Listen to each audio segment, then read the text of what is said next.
All right, so if you're looking for ideas, this little video is going to help you get started. I know we haven't thought of everything, but this should be enough to get your brain in gear. At least, yeah, more ideas than you need.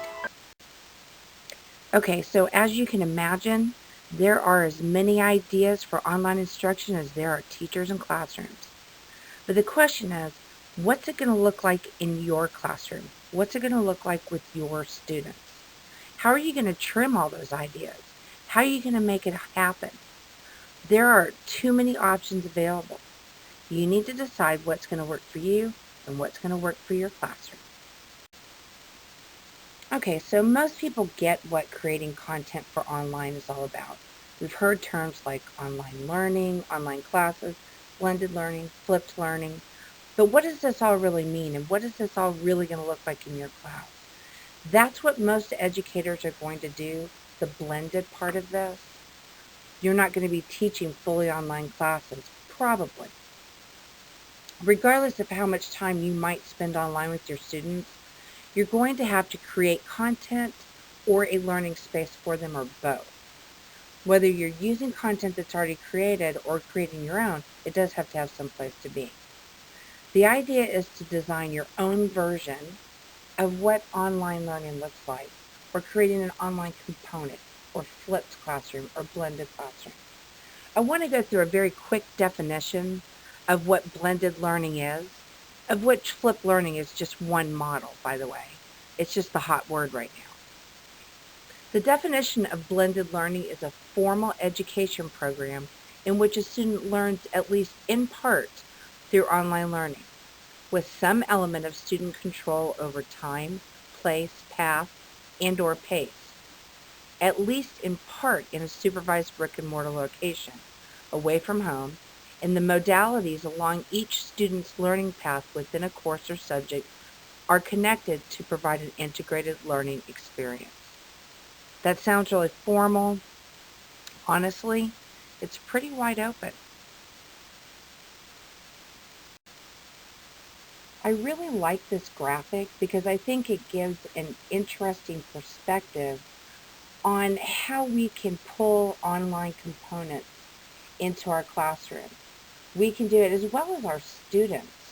Remember, you can put the power of technology in your students' hands too. If you look in the upper right corner, I'm just going to start there with the educator suggested area. When I look at this, I think of all the ways that we bring in activities, games, resources, videos, assessments, things along those lines, things that we might do in the classroom, more so than out of the classroom. In the bottom right corner, I look at all of the videos and audio lectures that are available, content-rich websites, online conversations. This puts a little bit of the control in your students' hands at this point. They can evaluate resources, participate in conversations, and none of that has to happen in the classroom or with you necessarily, but it can. If you look over in the bottom left, here they can bring it together, bring information together in a way that allows them to create their own understanding. I like the idea of blogging or creating their own videos or audio-visual reflections, PowerPoint, Prezzies, things like that. They can create their own tests as well if you think about that. Finally, in the upper left, they can move on to a point where they become the teacher. They can present material themselves or bring a complete new understanding or application to what they've learned. These are all of the things that you are likely doing in your classroom already, but if you're looking to build an online component to what you're doing, think of it in these perspectives or in these terms. For some people, it might be helpful to think about this in terms of the relationships you want to create. This is a list of the 5 critical relationships that you're going to see in any successful online or blended learning program. So consider how you can create activities that help you provide opportunities for these relationships to happen. What would a student-to-student interaction, student-to-teacher, student-to-community, student-to-material, or student-to-technology, What would these interactions look like in your classroom in an online model? Okay, so here is the first of 4 pages of a brainstormed list of ideas for creating online components for your students. Keep in mind that this doesn't have to be your creation or you doing the work. What would it look like if your students were doing this? If they were creating the games or writing the blogs? What would a discussion forum look like with your middle school students? How much work would you need to put into helping them learn how to do that? Maybe.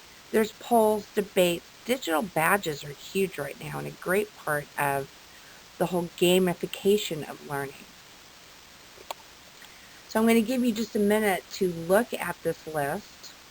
If there's anything that you're particularly interested in, write it down, and you can come back to it or think about it or investigate that on your own if you want to. I will be providing you this list a little, just right after this video, you'll find this list of online activities. So I'll give you just a minute.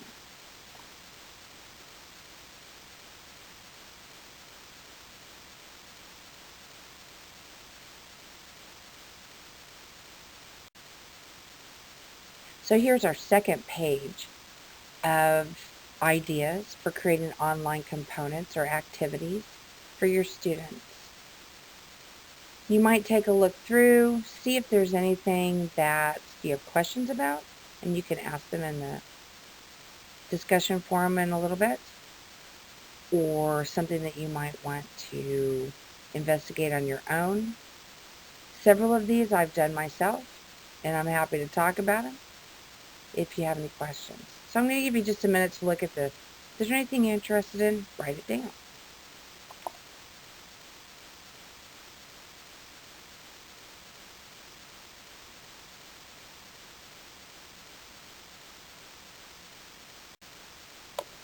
And here we are on our third page. There are some great ideas on here. I came up with this list mostly with students in my online learning series and just my own research. One that I'm particularly interested in lately is the whole TED Talks, and I'll give you an example of how to use that a little bit later in this module. But I'll give you just a minute to look at this list.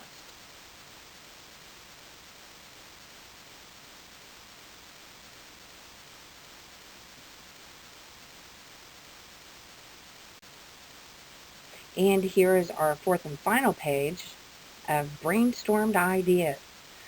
Some of these have been around for a really long time as far as online components go. WebQuest. I think that was one of the first activities I remember ever hearing about online. Something that I've been really interested in lately is the Genius Hour. And that kind of came out of the Google world. That's where 20% of your time is spent with students doing their own research and their own learning. It's structured. It's not as crazy as it might sound.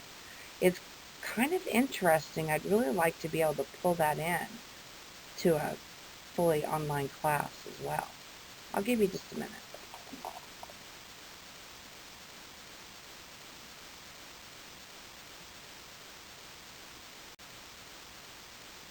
So I think you guys know that this is pretty much what we do at the 8th floor. It's all about creating and integrating technology into your classroom, whether that is face-to-face or online or a combination of both. You can see the list of classes that we do, and of course you can always go to our website to get a full class schedule. But if you think about where you want your students to be on Bloom's taxonomy, then look at the kind of technology that you want to bring in.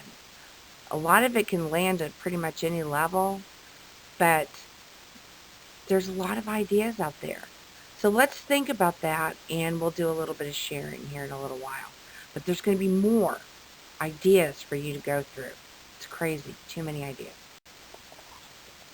Just as a reminder, where all of my information for this class is coming from, primarily you're going to find it in that bottom link on my Delicious account, which is a social bookmarking account under online content.